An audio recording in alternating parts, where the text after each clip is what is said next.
বিষয়টি নিশ্চিত করেছেন স্বরাষ্ট্র উপদেষ্টা সালাউদ্দিন আহমদ।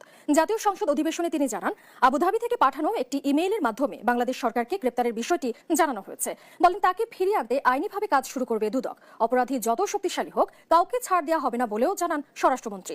2025 সালের 10 ফেব্রুয়ারি দুদকের আবেদনের পরিপ্রেক্ষিতে বেনজির আহমেদকে গ্রেপ্তারের জন্য ইন্টারপোলের মাধ্যমে রেড নোটিশ জারির আদেশ দেয় আদালত। বেনজির আহমেদ 2020 সালের 15 এপ্রিল থেকে 2022 সালের 30 সেপ্টেম্বর পর্যন্ত আইজিপি ছিলেন। এর আগে তিনি ঢাকা মহানগর পুলিশ কমিশনার ও র্যাবের মহাপরিচালক হিসেবেও দায়িত্ব পালন করেন। সংযুক্ত আরব আমিরাতের স্বরাষ্ট্র মন্ত্রণালয়ের directorate general of federal criminal police, national central bureau NCB Abu Dhabi হতে প্রেরিত একটি ইমেইলের মাধ্যমে বাংলাদেশ সরকারকে জানানো হয়েছে যে দুর্নীতি মামলায় অভিযুক্ত বেনজির আহমেদকে সংযুক্ত আরব আমিরাত পুলিশ কর্তৃক গ্রেফতার করা হয়েছে। নম্বর 39 অফ 2006 অনুযায়ী গ্রেফতারের তারিখ হতে 30 দিনের মধ্যে কূটনৈতিক চ্যানেলের মাধ্যমে আনুষ্ঠানিক এক্সট্রাডিশন রিকোয়েস্ট